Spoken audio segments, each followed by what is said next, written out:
안녕하세요. 반갑습니다.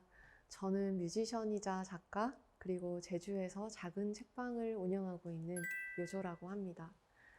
세계문화예술교육 주간 행사의 뜻깊은 시간에 제가 짧게나마 함께 할 수 있어서 무척 감사한 마음으로 이 자리에 섰습니다.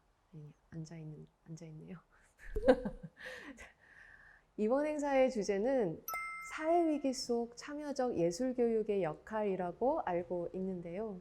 저는 저와 가장 가까이 맞닿아 있는 일상으로부터 우리가 어떠한 관점으로 예술을 지속해 나가고 생태적 삶을 실천해야 하는지 나눠보려고 합니다. 저는 요즘 세계와 지구에 관심이 무척 많습니다. 밥을 먹을 때에도, 필요한 것이 있어 물건을 하나 살 때에도 이것이 세계와 지구에 미칠 영향에 대해서 생각해 보게 됩니다. 저뿐만 아니라 많은 사람들이 그럴 것입니다. 과학자도, 농부도, 선생님과 학생도 그저 자기 자신만을 위해 혹은 내 가족만을 위해 살아왔던 오래된 버릇을 버리고 이제는 내가 사는 나라와 그 옆의 나라, 더 멀리에 있는 땅과 바다, 하늘에 대해 생각해보는 일이 자연스러워진 시대가 된 것 같습니다. 유감스럽게도 그 계기는 그다지 아름답지 않습니다.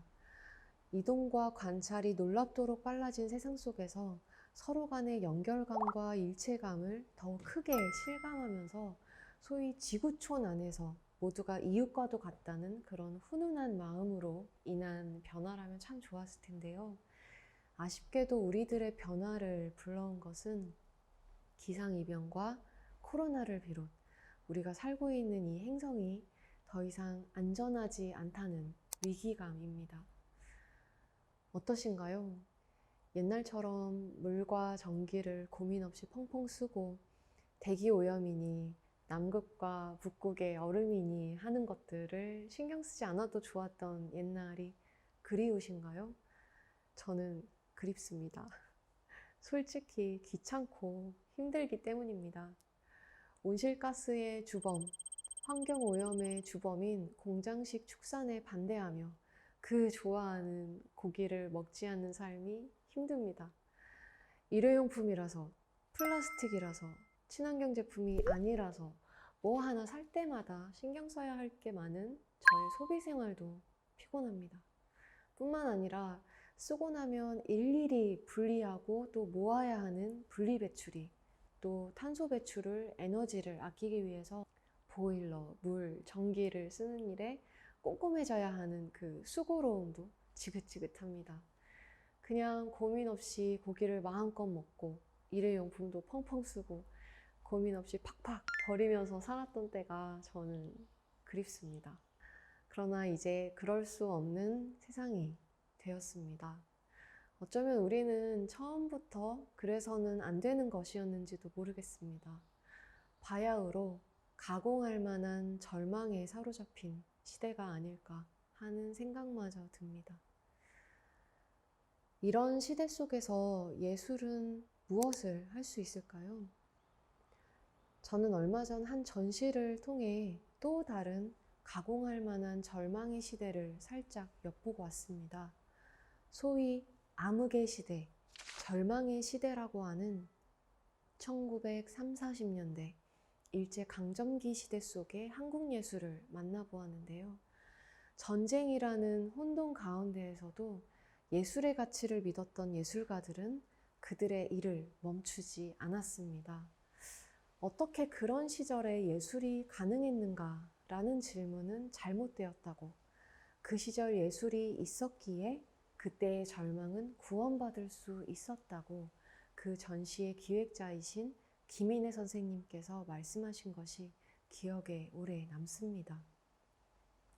내가 모르는 이 세상의 긴 역사 속에서 예술은 위험해진 세계를 그동안 몇 번이나 구원해 왔을까요?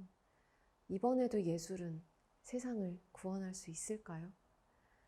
저는 그럴 수 있다고 믿습니다.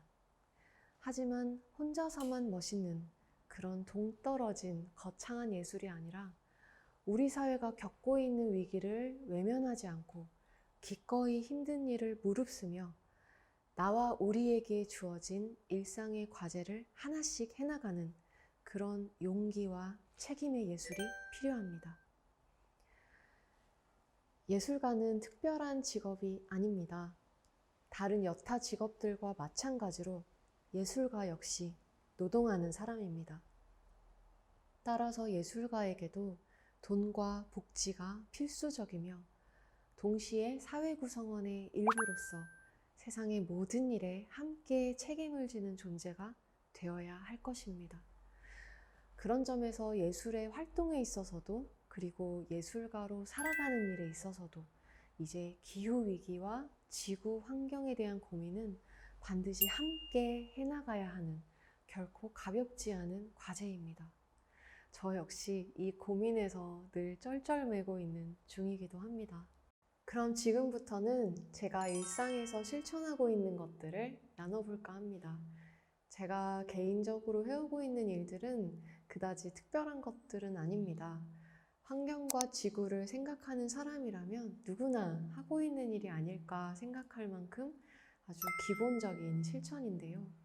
우선 저는 육식 생활을 지향하고 있습니다. 동물들이 공장식 사육 시스템으로 길러져 우리의 식탁 위로 올라오는 이 절차는 동물의 존엄에도 인간의 건강에도 더 나아가 지구의 생태계에도 치명적인 악영향을 끼치고 있다는 것을 알았기 때문입니다. 다른 어떤 환경 운동보다 육식을 줄이는 것이 지구를 살리는 가장 확실하고 빠른 방법이라고 합니다. 채식은 이제 개인의 신념 문제라기보다는 우리 앞에 놓인 위기를 헤쳐나가기 위해 모두가 함께 실천해야 할 과제에 더 가깝습니다. 저는 2년 넘게 채식을 지향하고 있는데요. 제가 운영하고 있는 책방 뒤의 텃밭에서 직접 기른 야채를 먹으면서 자급자족적인 그리고 자연 친화적인 채식 지향 생활을 이어가려고 노력하고 있습니다. 라떼를 마시고 싶고 바베큐를 먹고 싶은 그런 욕망을 몇 번은 참아보는 것.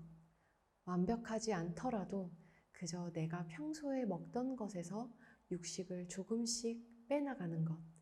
그런 매일의 노력으로 저 역시 우리 앞에 놓인 과제를 해나가고 있습니다. 또한 저의 소비에 대해서도 더 치열하게 생각하고 있는데요. 기왕이면 새 제품보다 중고 제품으로, 기왕이면 친환경적인 기업의 제품으로, 더 기왕이면 소비하지 않아도 되는 쪽으로 말입니다. 무언가 필요할 때 저는 쇼핑 사이트에서 새 제품을 찾기보다는 주변에 내놓을 중고 물건이 있는지 물어보거나 당근마켓을 먼저 확인하는 편입니다. 누군가가 충분히 만족스럽게 사용한 물건이 저에게 다시 와서 새로운 쓸모를 갖추면 정말 좋은 일이잖아요. 아껴 쓰고, 나눠 쓰고, 바꿔 쓰고, 다시 쓰면서 물건의 쓸모를 이어갈 수 있고 획기적으로 쓰레기를 줄일 수도 있습니다. 실제로 저의 집에 있는 식탁, 책상, 침대, 냉장고, 세탁기, 소파 등등 모두 당근마켓에서 구입한 중고 제품입니다. 특히 침대는 뮤직비디오에서 한번 쓰고 버릴 용도로 챙겨온 무료 나눔 매트리스를 그대로 가져다가 쓰고 있습니다. 제가 운영하고 있는 제주의 책방에서는 더 이상 사용하지 않는 청가방들을 기증받고 있는데요.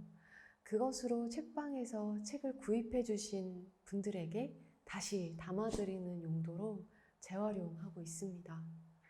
또한 저는 제주도에서 살고 있는 사람으로서 제주도의 아름다운 자연환경을 보호하기 위해서 참여하려고 노력하고 있는데요. 제가 살고 있는 성산읍 수산리 인근에 제주도민의 전체적인 의견을 무시한 채 건설을 추진 중인 제주 제2공항에 반대하며 소중한 제주도의 자연을 지키고자 하는 사람들과 연대하고 있습니다.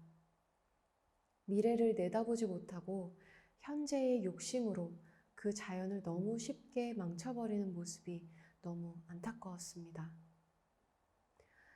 제주도의 자연은 저에게 정말 큰 휴식과 영감을 주는 소중한 집 같은 곳인데요.